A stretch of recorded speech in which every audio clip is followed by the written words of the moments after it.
And welcome everyone. This is Scout Report, second episode on the channel for the first time. We've got a guest, it's first guest already, and it's a special one because we've got Queen here.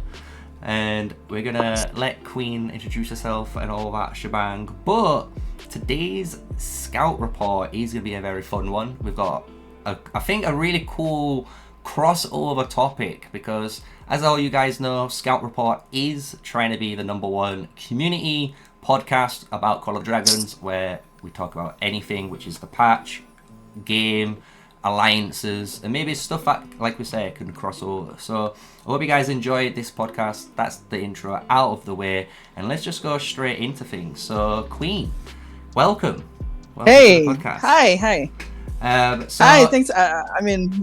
Continue, just introduce yourself. Just introduce yourself. It's fine. All right. So basically, well, you can call me Queen, but my actual game name that I usually use is Queen of War. So let's see. Let's do a little summarized version of things, right? Yeah. So basically, a bunch of us came from another game. When I say a bunch of us, basically we brought over about 1,000 players from another game.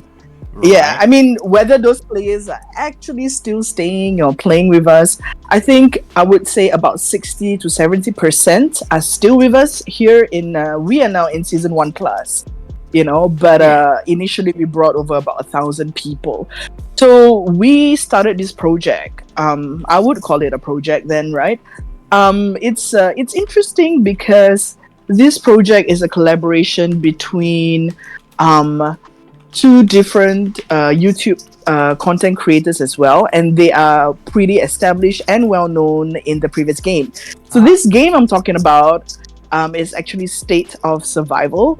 I mean, I don't want to put them down, but please don't play the game because clearly that's a reason.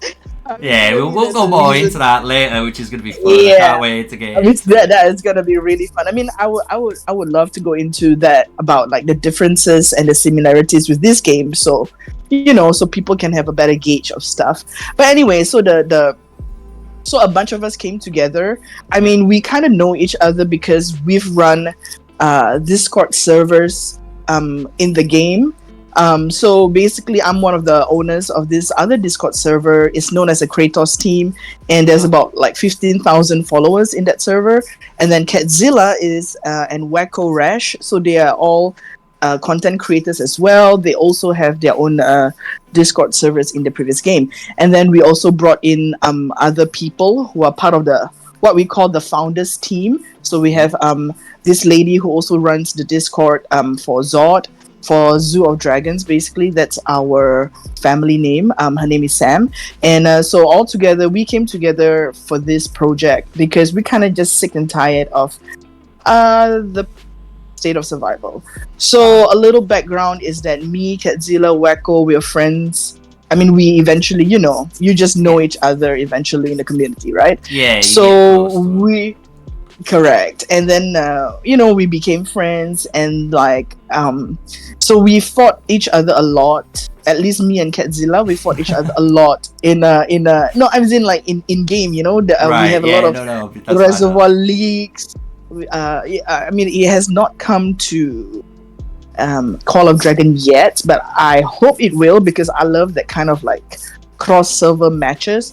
So we fought each other a lot. We hate on each other in the game because, we're competitive, right? But then we respect each other's gameplay and stuff, So even deep before this, Catzilla has already been, screening matches with us and things like that. So it was quite normal that as that game became more and more pay to win, we just became tired of it, And we wanted a game where it's not like it's completely free. Clearly, like no game is free, right? You need to make revenue. Yeah, exactly. But at least in this game, I think what we really appreciate is the fact that everyone can play a part. Like just because you're a free player does not mean that you're useless. What happened in the previous game, it got to the point where free players are honestly just, for a lack of a better word, it would be useless because you can't do anything. Even if you join the rally, you are not useful, Right. But not this game. Yeah, we'll get more into that when we speak about it, because that's the one thing I don't know, obviously, like about State of Survival, right?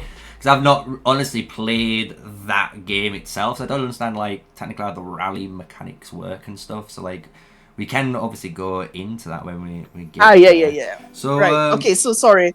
I'll go back to the background. So very quickly, what happened is that we played that game for about 3 years plus, and then, we are all like, R5s of our previous alliance, and just one of the top alliances in the entire SOS. So, basically, it was easy to come together and bring people together with us. That's what's more important.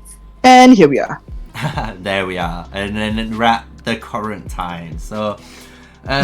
Also, just to let everyone know who are watching live and maybe who's listening, later on down the line, this is a live podcast. So anyone in the chat, maybe during certain segments, if you got a question and we can try and get it in and it fits the conversation, we'll get that question in. Don't get me wrong. So this is all about community. The whole podcast. So remember, this is going to be done live, and we are doing it live right now. So, but it's amazing to hear that. Honestly, it's such a weird background because obviously, like a lot of players, from myself, from what I've heard, a lot of players have come from either, like a Rise of Kingdoms background, or they've just like never played these games before.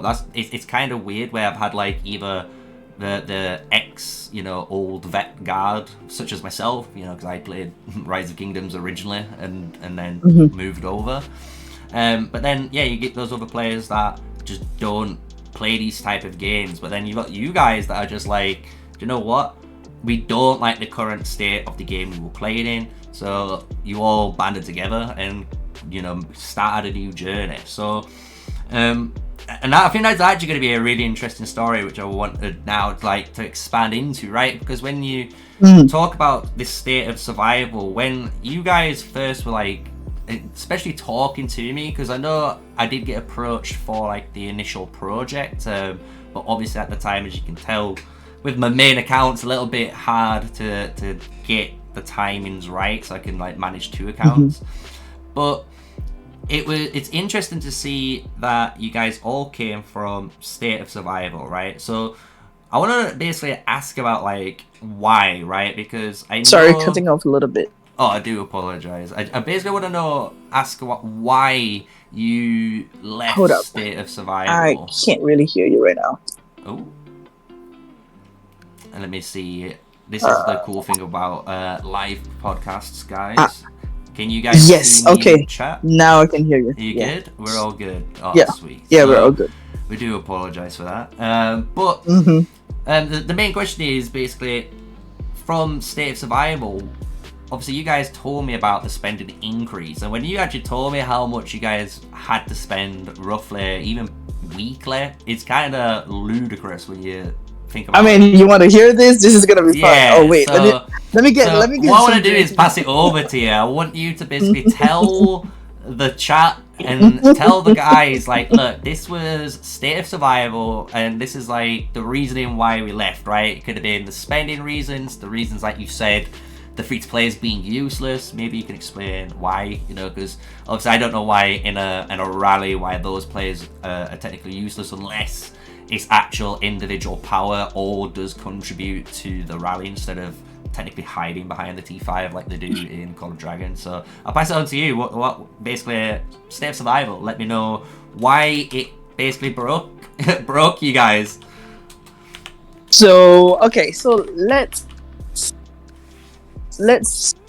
do a little bit of the background. So when we first started this game, right? This game was during the pandemic period, so everyone was bored. You're at home, yada yada yada. All right, so people started downloading. I downloaded the game because I was drunk and it was my birthday, and I was like, I wanted to play something to kill zombies, So I was like, okay, let's download this game.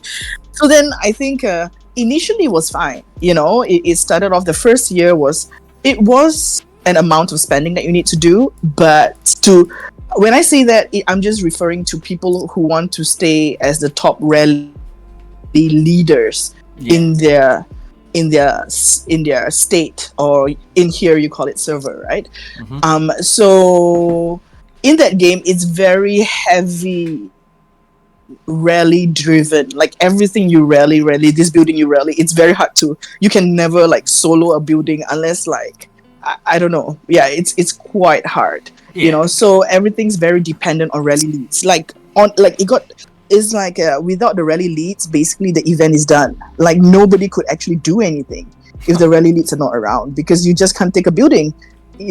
So anyway, initially it was okay. I mean, like the spending was always heavy. Like you need to spend a minimum of, or at least for me, I was doing like 3K a month.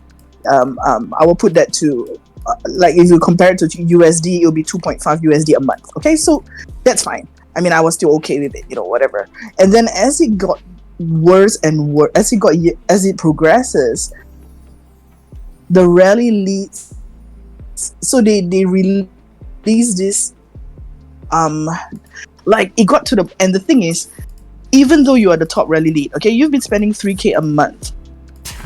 Once the feature drops, and they are very calculating. I wanted to say a different word, but I chose to say they are very calculating, whereby they will drop the feature just it is like ROW One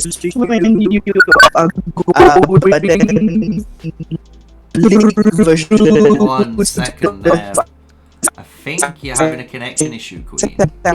My final, which is a big thing, right? We're all. That's what I heard. Hold on. Yeah, Hold up. sec. You can hear me now?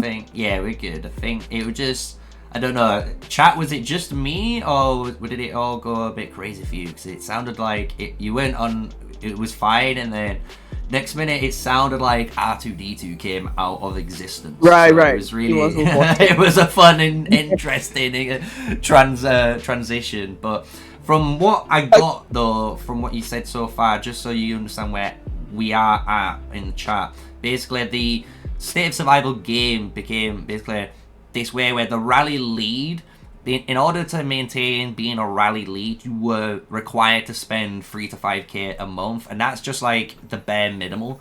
And that's no. It got worse than that. Yeah, like, that's what I'm saying. Okay, and then it got worse than that afterwards, which is crazy to hear. That's when it broke up. So yeah, I'll pass it back over to you now.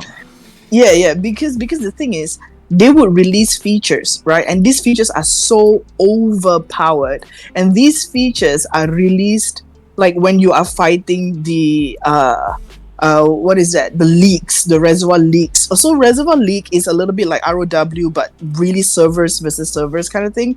And you're fighting for glory and championship, so what happened is that they will release that feature, and that feature is so overpowered that even though you're the top rally lead, if you do not get that feature, you will be weak, Yeah. So what happened is that we will all start pushing money. The rally leads will push money, and we spent for that feature alone to max it out within 2 weeks, because we were in our semi-finals. We spent $8 to $9,000 just to max that feature. You know what I mean? So it's that's ridiculous. Exactly, just because we wanted to win, and the rally leads have to do that. And so that was that first time they released this feature. It's called a behemoth, but it's not like our behemoth in this game. Yeah, it's a feature that follows you. So basically, that was a dinosaur. So we're like, whatever, it's a stupid dinosaur. Okay, we'll max it out. And then the next time the league came, sorry, before that it wasn't a dinosaur. It was a gorilla. Okay, and then the next time the leak came, I don't even know why a stupid gorilla is involved in a zombie game. They must have been on the Harambe hype. They must have just thought, do you know what? Everyone loves Harambe. Let's just put him in the game. They must have done something like that. Yeah, exactly. And then the next time, the same thing happened. They released this dinosaur in which if you don't max it and you are in your semi-finals, you will be very, very weak. And so after that, I was done. I mean, we were all done. We were like, we've been already spending $6,000-$7,000 a month. And then now you release this feature, which we need to push another $10,000-$15,000 just to max it in 2 weeks. Like Yeah, that it's was just insane. pure like, and it was on purpose because we are like it plays on the fact that this is your semifinals. We have 2 more weeks to win. If you don't push this 10K, it's fine, but then you will not be able to be on top. You know, and clearly we all know the personalities of rally leaders. We all just want to be the best. We want to be like max, you know, maxed out everything. Yeah, it So just that was sounds basically insane. how it is. It sounds Yeah, and then insane. you know it's insane. And then and so um I was saying just now about the rallies. So what happened in that game was that um because these features came out, so if you are a free to play or you're a middle spender, right, and you join that rally, your gorilla will not be strong enough. Your gorilla will be like purple or green or whatever. But what we need is everyone having gold tier gorilla, you know, so that you can defend the building. Because if you have all the gold tiers in that one building, it can never be taken out. Ever. You can run like 3-4 rallies, you can do whatever, you just can't be taken out. You know what I mean? That's So it got ridiculous. to the yeah, and it's ridiculous because it makes people feel like sad because they literally can't do anything. They come on and they're like, yeah, I'm here to help the team. And then we're like, guys, we only need all the go gorillas. Because if Yeah. we want to win, right, the objective is to win, then we need like the go gorillas. And people are like, so what the fuck am I doing, right? And we're like, I'm sorry. And it feels really bad to tell people like, well, we have to kick you out because you're not strong enough. You know? Yeah, I can It see it sucks. even in chat they're saying it. So like, you know, Rue's mom saying it happened more, times often than not. You know, even Trouble saying 6K was every feature, and it seemed like they were releasing almost a new feature every month, so it was just adding to the cap. So it's crazy to see that, like a game go to that depth, because don't get me wrong, like a lot of people would look at players in Rise of Kingdoms, stuff like, like Mephisto was the big guys. I don't even want to know how much that guy's spent in reality, but he's the biggest powered player in the game, right? And there's a few others similar to him, and it's like I couldn't imagine them like playing a game like that, because I feel like even they would feel almost like it's not Yeah, a because choice, it's almost like a forced yeah. option, right? And Yeah, I because some hope of us yeah, go I on, was gonna sorry. say Go I on. hope I was gonna say I hope like Call of Dragons, and this is like where I was gonna cross it over, was doesn't go down that route, right? Because it's still a new game. Everyone's loving it at the moment for the gameplay side, because I think personally it's like the best PvP experience you can have for like a mobile game.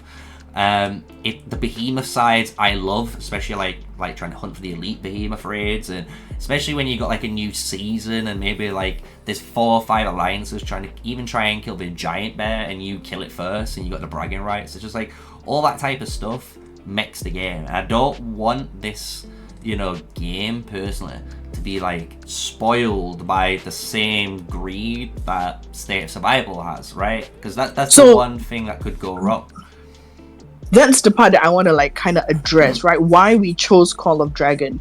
Okay, so just to state the differences, right? What happened like for State of Survival, it reached a point, right? This is what I need to address. It reached a point where a player like myself or whoever is a like really top lead is so strong that you can sit beside an alliance and you destroy the entire alliance and burn the entire settlements. But if they try to rally you or burn you, they can just never, because you have millions and millions and millions of troops. Even like that's the key fundamental difference, right, with that game and Call of Dragons. Because in Call of Dragons there are so many safety features. Yeah. Like you need to be off your territory. You and like as of now, even in season 1, even though you are a big spender, the number of troops you get is just not the same. So you will still feel it if you were trying to just solo a big settlement. But in State of Survival, it was so different in terms of statistics and everything, and that you have so many troops that you don't care. You are literally God. You can be sitting there and just zeroing everybody, and like, well, this is not my proudest, but I kind of did that. Like when I hit an alliance or I hit the people there, I would just sit there and just zero everyone. And that's the thing that is different about this game in COD. And another thing that's different, which is the key point, is that in that game is very rally lead heavy, so it's very stressful for the rally leads because you always need to be around. If not, that your entire alliance can't find anything, can't do anything, and you keep spending because you want to make sure you have a protective nature, and you want to make sure that your people survive and not be hit by a big player the way I did hit someone else. So in Call of Dragons it's so different because you can overwhelm. I think that was the biggest thing that I learned very quickly in Call of Dragons, which is like, just because you're a T5, and the thing is, in Call of Dragons, I think I spent like 9k to get to T5. I mean, I'm not the strongest T5 around, but it's decent, and that's it. It's my one feature spending on SOS that this game it's done. You know what I mean? It's funny because it's true, because it's like you can spend 9k, like you said, and you're T5, and because you've got T5, like, your troops are technically at maximum capabilities, basically. So it's just down to, if you wanted to invest into certain artifacts or certain hero choices, right? And that's the cool thing with like a T5 player, because then later down the line, obviously I'm imagining like a couple of years from now, you gotta imagine like a brand new T5 player who comes to this game, they're gonna look at it and they go, okay, I have these starting heroes, but then they're gonna be able to look at season 2, 3, 4, maybe season 5, and look at all those heroes and go, do you know what, I'm gonna invest this way, and then another whale might invest a different way, right? And by having that diverse choice, I think it gives spenders like yourself basically the freedom to invest how you want, and not feel forced and in.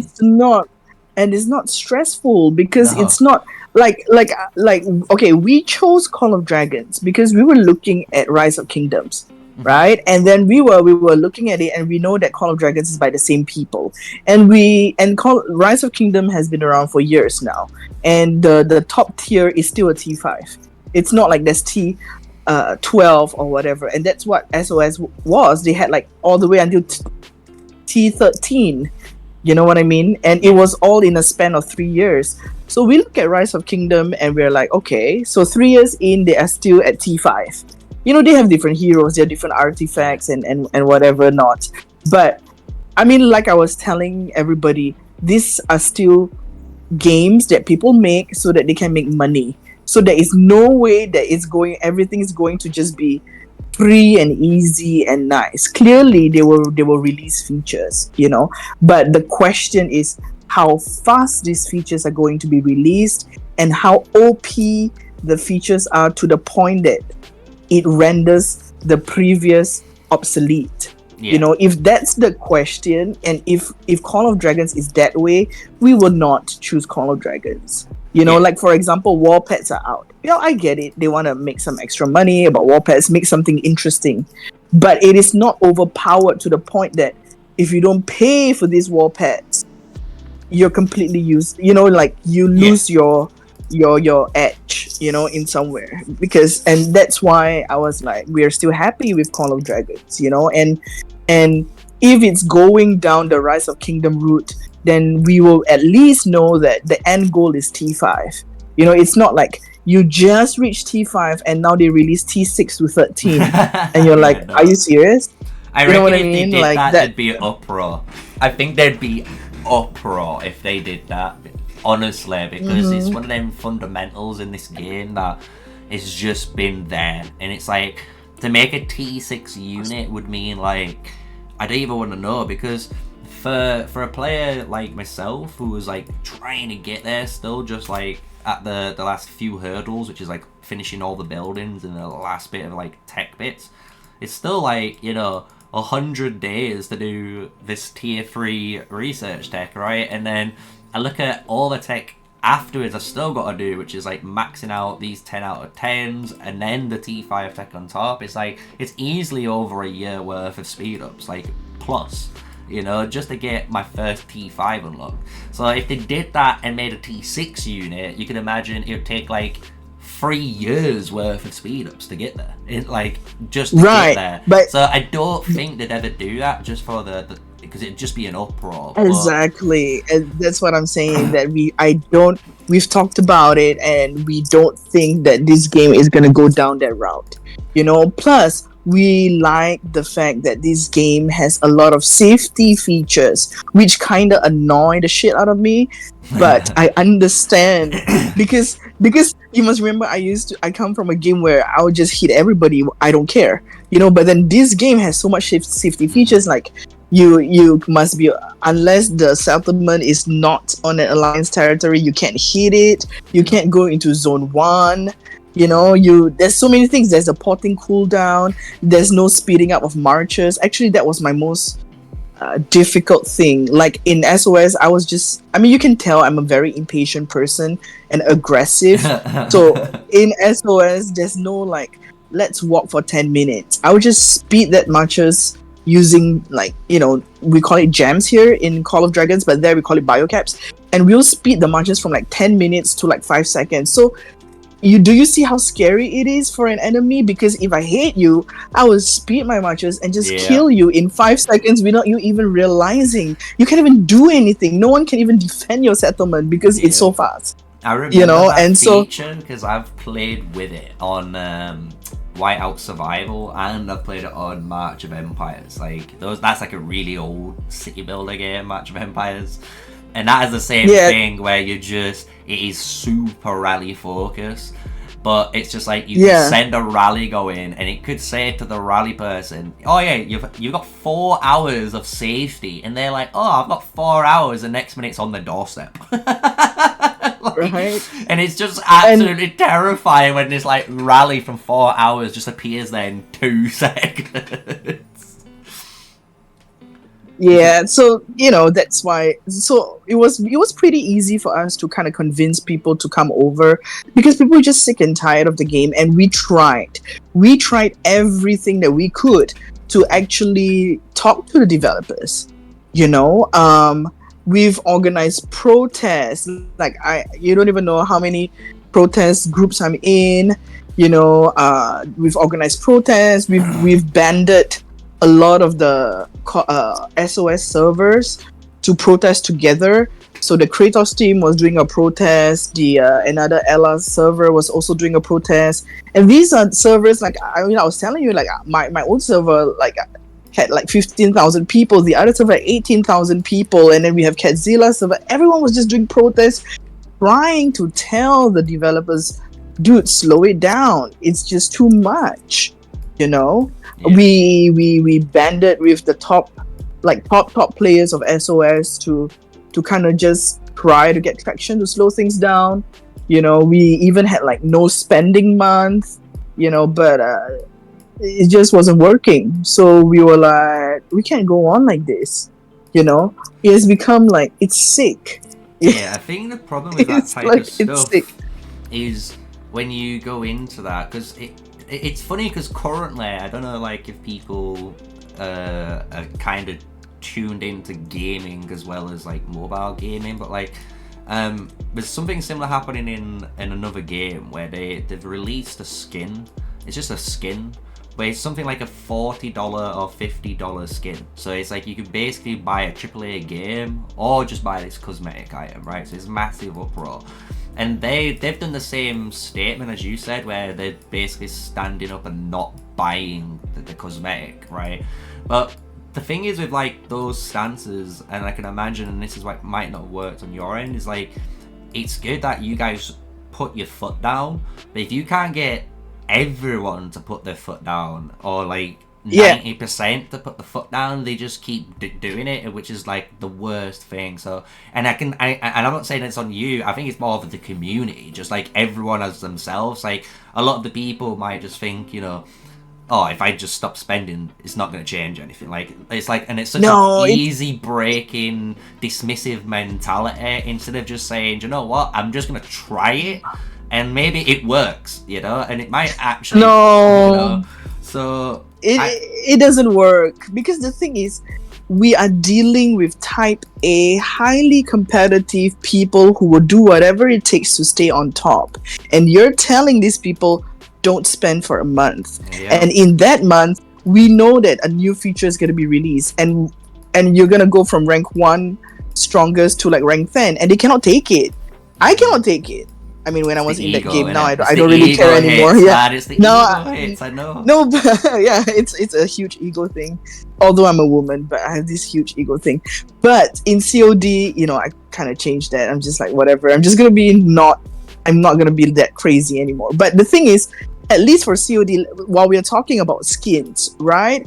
So yeah, there are skin events in COD, but if you really look at the skins, each of the skin does give competitive edge. For example, I think the latest one with the ball thing over the head, at least for season 1 plus, that gave like 10% for mages attack. Yeah. However, they also remove 5% from marksmen in terms of health, or is it defense? I can't remember. So both, basically, all the skins have kind of like a plus and minus kind of thing, you know, which I like, because then it makes you think, look, if mages are not my main marchers, do I really want to fight for this skin?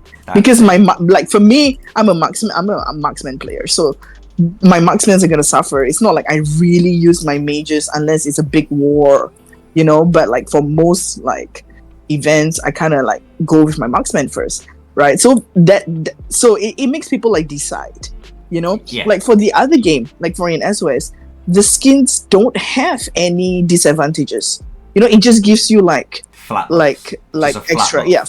flat buffs. And on top of that flat buff, if you're like top 10 and you compete for this thing called wings, which I did once and I will never, that will give you extra like lethality buffs and whatever, you know.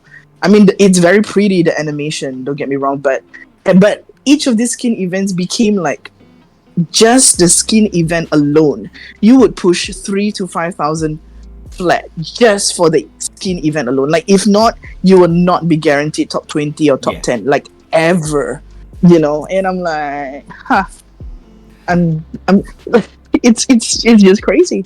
Yeah, I was gonna say, like, the city skins thing's a good thing to bring up, because it's one philosophy that's not like new to, I would say, Lego Games, because they're the guys that, as you say, like Lego Games is the publisher for Rise of Kingdoms and Call of Dragons, right? And then you've got Firelight Studios that does Call of Dragons, and there's a different studios that does Rise of Kingdoms. So you got like obviously 2 independent studios, so you can see their different paths to take. But what I was going to go into with the Rise of Kingdom side of it is, when you look at them, and I'm going to pop it up on the screen in a moment for the guys in the podcast who are watching. Like I said, this philosophy wasn't anything new, and it's kind of a philosophy that's always been in, I'd say, like Call of Dragons / Rise of Kingdoms. So if I just quickly show you this, guys, you should be able to see it now in the podcast. There's like, these are just sub skins, exactly the same concept as you can say in Rise of in Call of Dragons, should we say. So, and all of these skins work the exact same way, so they always give you a plus or minus stat. And you can imagine, like, yes, we've got the magic one right now, and some people might argue mages are OP because they've got this one skin, and like the archers only get the 5% HP skin and stuff. But you've got to imagine, like, especially looking at Rise of Kingdoms now, and you can see I'm just clicking through all the different city skins I own on the game from my old T5 account. It's like, you're gonna have all these different skins, you're gonna get, you know, different buffs and stuff and different negatives. So maybe, yeah, the mages are in a better spot right now, but you can imagine down the line more of these will come out. There will be holiday events, you know, so they're not just going to be tied to Zenith power events, you know. A lot of them will be like holiday events. You know, the Christmas skin here that's on screen. This gives you cavalry attack like 5%. You got cavalry defense here for the Halloween one. So you can see like you can get all the different technically like stats through the holiday events, as well as obviously if you want the big ones, because there is some big boy ones. Because if I move just the dragons bar there, you can see this on the left now above my head. These are all the skins, and some of these skins do become crazy, right? Training speed, 3% and 3% troop health for this Spire of Widget, which is on screen, you know. But these are just like your Zenith power ones, so you can imagine these again are kind of tailored to players like yourself, you know. And the way you've said it, you know, you're not forced into going for the skin. You know, you can choose if you want the skin because you're an archer player, and because you're an archer player, guess what? I don't need the mage skin, you know? Exactly. So there's a few things, right? So yeah. Correct. There's a few things that I understand, like what we say, right? We cannot avoid them trying to, you know, gain revenue from different ways, you know? And then so but the thing is, each of these skin is tied to a troop type, you know. It doesn't give a flat buff. That's one thing that I like, and it does give a negative buff on something else, you know. So it makes you like you know, choose. So it's also a strategic gameplay, right? Like, I want to fight for this skin or not this skin. But the most important fundamental thing that I think is key for this game that I like is the fact that even if you get that skin, okay, so you have all the skins, so you're like the best player ever, like you max every single thing, we can still overwhelm you by sending 20 legions against your 5 legions. Do you know what I mean? And that's the key, right? That's the key that every top player needs to learn. That like, I mean, if they came from other games like SOS, because we quickly learned that like if you just YOLO and you go solo because you're like the top player ever, people can just send like 20 legions and you're still done. And there's hero staminas. So you cannot be like, I'm gonna fight for the entire alliance, so nobody else does anything. I'll just be that person to fight it all and to keep going, because you have elixirs you're gonna run out, you have resource healing that you're gonna run out, and there's maximum capacity. Your heroes are gonna run out. So this game is really still very, very activity based of the alliance, and that's why it's cool, because it doesn't put too much pressure on one person to be there. You know, you can be like, hey guys, I've done my best, my heroes are done, my you know, the stamina's out, everybody else needs to put in the effort. Yeah, you know? I do love it, because that's the one thing. And we obviously on this channel go around all the different servers. We go into like server 32, server 33 and stuff, because we could watch those guys back in season 1+ when that existed. And obviously the cool mist change was there, and everyone was like happy days. But what we noticed when we watched, for example, server 33 fight, that exact scenario was there. I feel like part of their downfall, for example. So in the start of wars, like the start zone, so when they were going from zone 1 into zone 2, you would see like Nephisto and some of the other big characters in their alliance play a little bit more on their own. So it'd be their 5 marches against your 15 marches, and they would lose the fight. And obviously they lose the fight, lose the stamina, and by losing that stamina, you're actually losing the war of attrition, right? Because you can't get those troops out. It doesn't matter how much D5 you've trained, because you can't use them, right? So exactly. So when it comes to big pushes, if these people don't play along together and they play on their own because they're like, I'm so strong, then wait for it. Then your next strategy is bait them, you know, just let them finish all their hero staminas, then you go and push, and they are useless then to their alliance because they are done. You know what I mean? So there's multiple ways that you can play along. I mean, I love that there's a psychology part to this, you know. You can bait people, and you can do a lot of things. It's not just purely like on stats and that's it, you know. So nobody can just be like the hero, you know. Yeah, it's a team thingy. Yeah. So, what would you say for, because obviously we've gone through your original journey through State of Survival, obviously leaving State of Survival and, hitting, say, the paywall and coming over to Call of Dragons, right?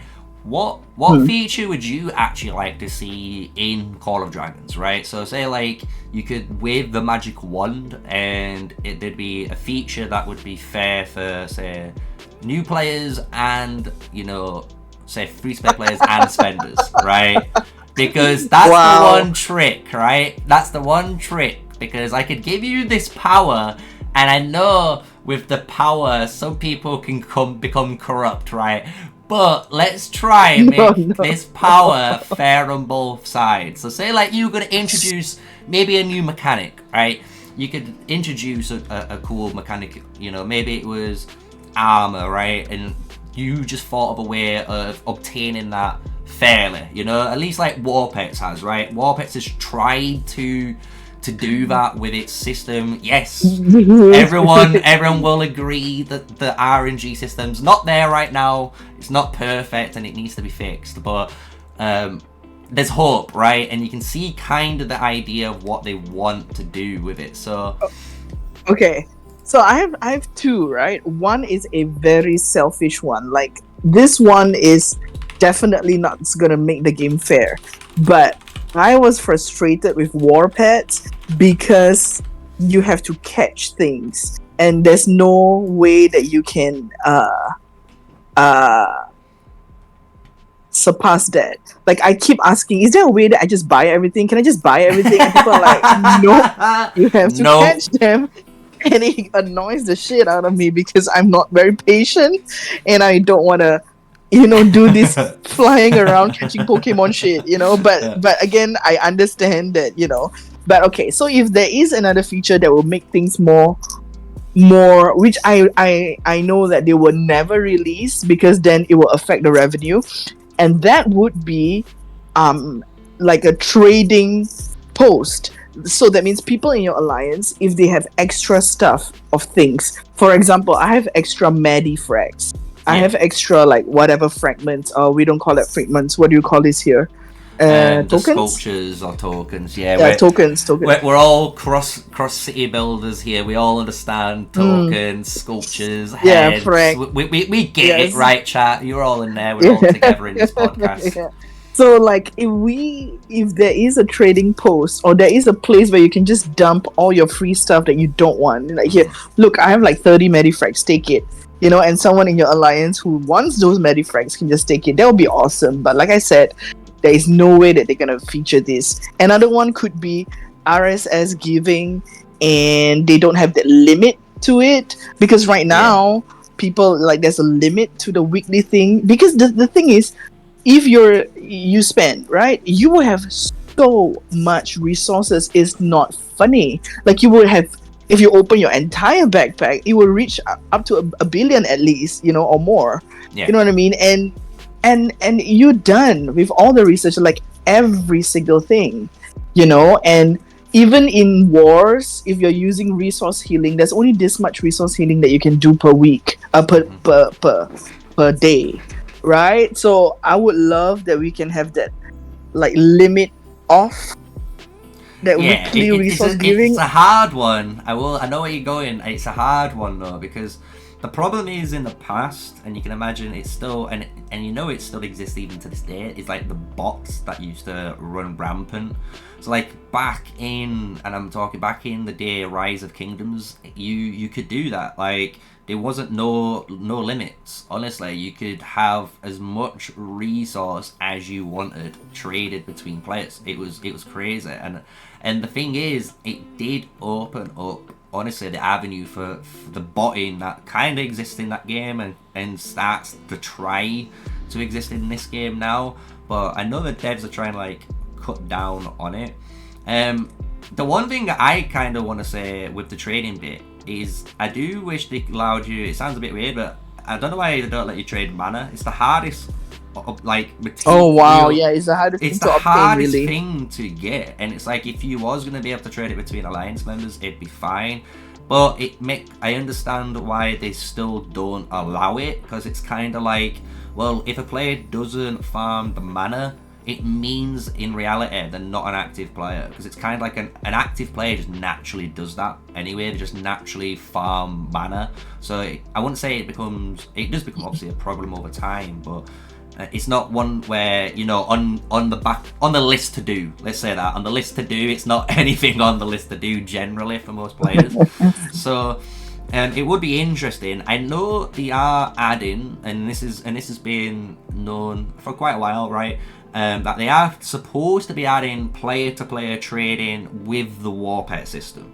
So maybe they're gonna try it out in the war pet system and see how well it does and performs. And maybe if it does really well, they'll figure out another way of doing it. You know, maybe it's a new mechanic, but there's a new way of trading with that mechanic. So spenders and free-to-play players, like you said, could either spend what they need to spend, get it as fast as they want, and then if they want to get, or if they get duplicates, for example, they could sell them and trade them to the other players, right?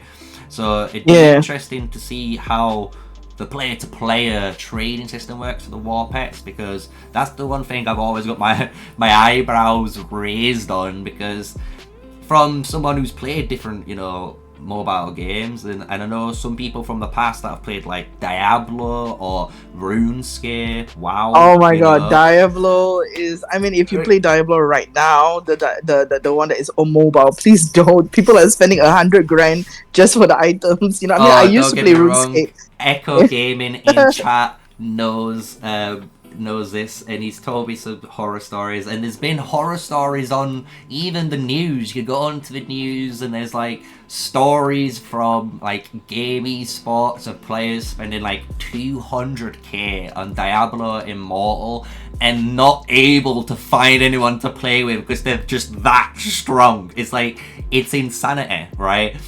But like I say, I hope the trading system works, right? Because if the trading system works though for pets, I think it'd be a good addition to what would change, you know, maybe something in the players', you know, favor for once, right?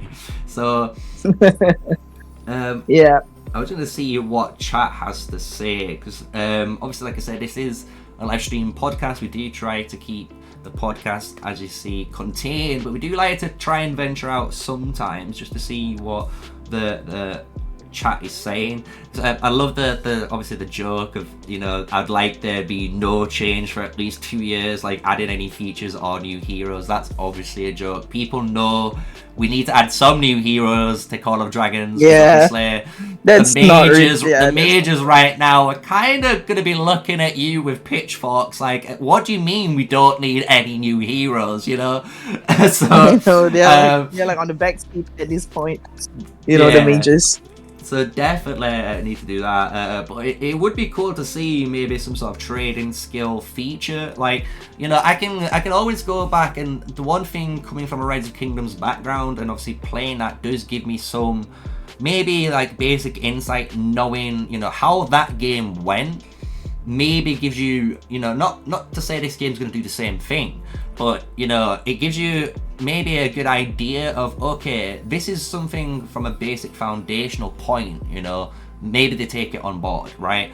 Because one thing that it does seem like they are going to do is from the season 1, 2, and 3 feature that they've announced through the Q&A dev.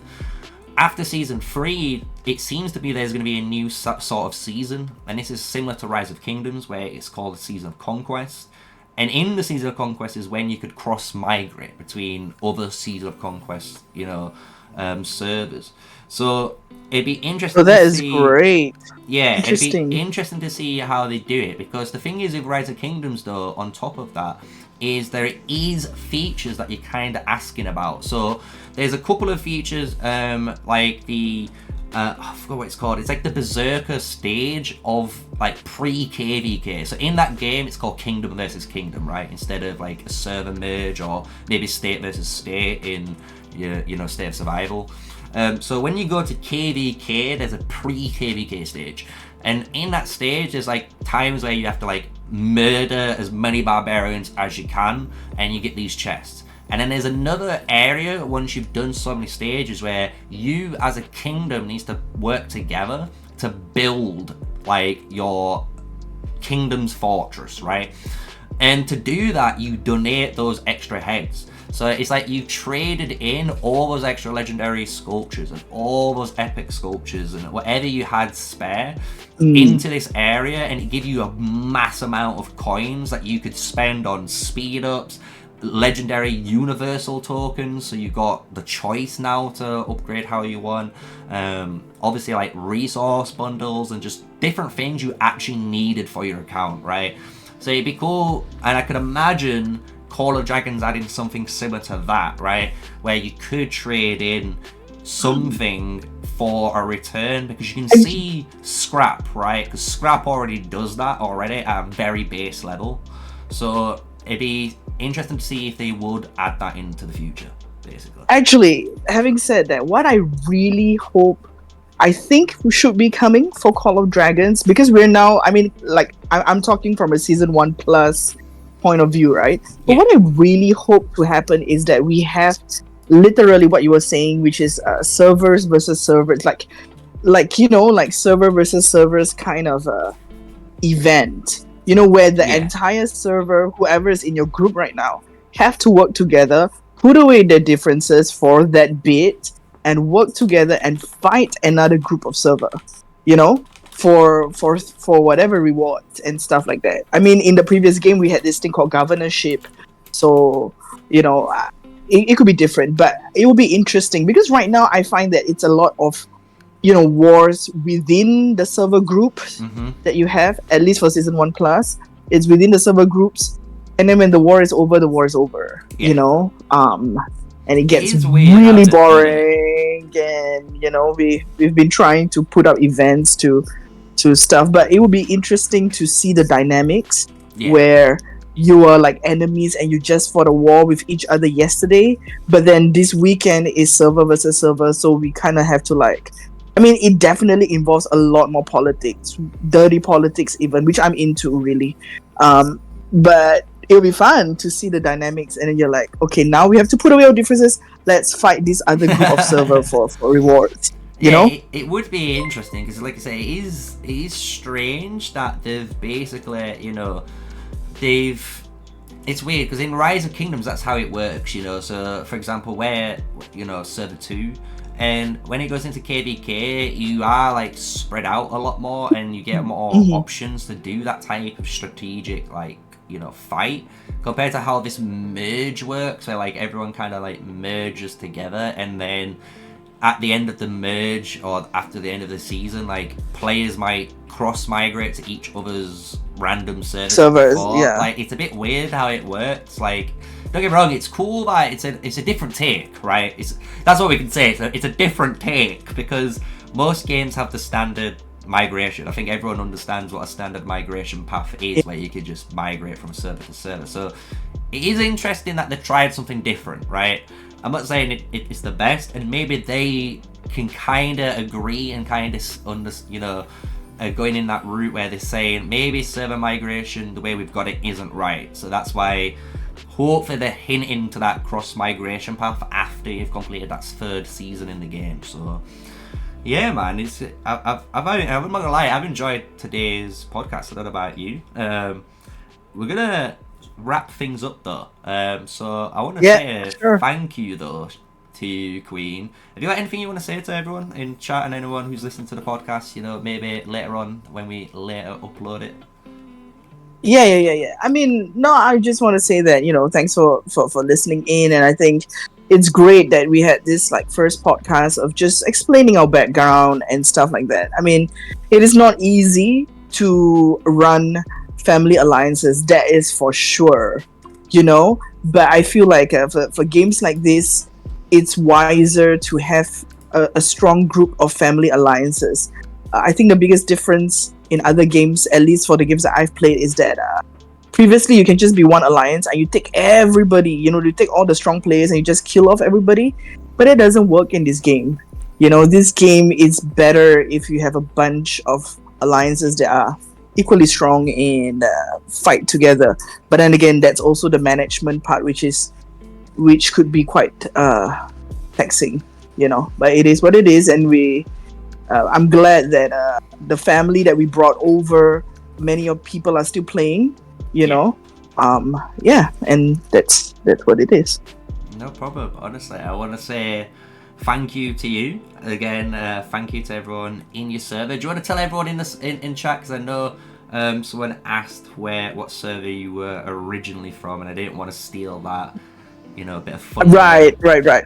So we are we are a family of 4 alliances. We are called the Zoo of Dragons. I know it doesn't sound very amazing, but it doesn't sound very scary. But we are called the ZoD family.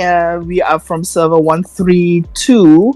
And yeah, we are just looking for competition. We love challenges.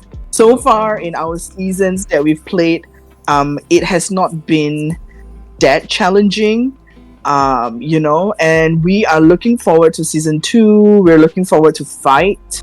We love fighting. And yeah, let's see who we pair up with. Server 132. We have the ZoD family. No problem. Yep. Honestly, thank you. And honestly, thank you to the chat. I want to say thank you to everyone who's just basically tuned in and has honestly enjoyed this podcast. It's been a blast, and I hope you guys have enjoyed the story, right, of basically ZoD coming in from State of Survival, from basically putting a foot down and saying no more is no more to spending, right, and coming over to the Call of Dragons community. And honestly, as you can see here, we'll always welcome you with warm arms, right? So I want to say one last time, thank you for watching, guys. Thank you for participating in today's podcast, Queen. And for everyone else, this was problem. The Scout Report, a community Call of Dragons podcast where we aim to try and bring you Call of Dragons news on either patch notes, topics, and even just cross-alliance games like you've just seen in today's episode. So thank you for watching, and peace out. Bye.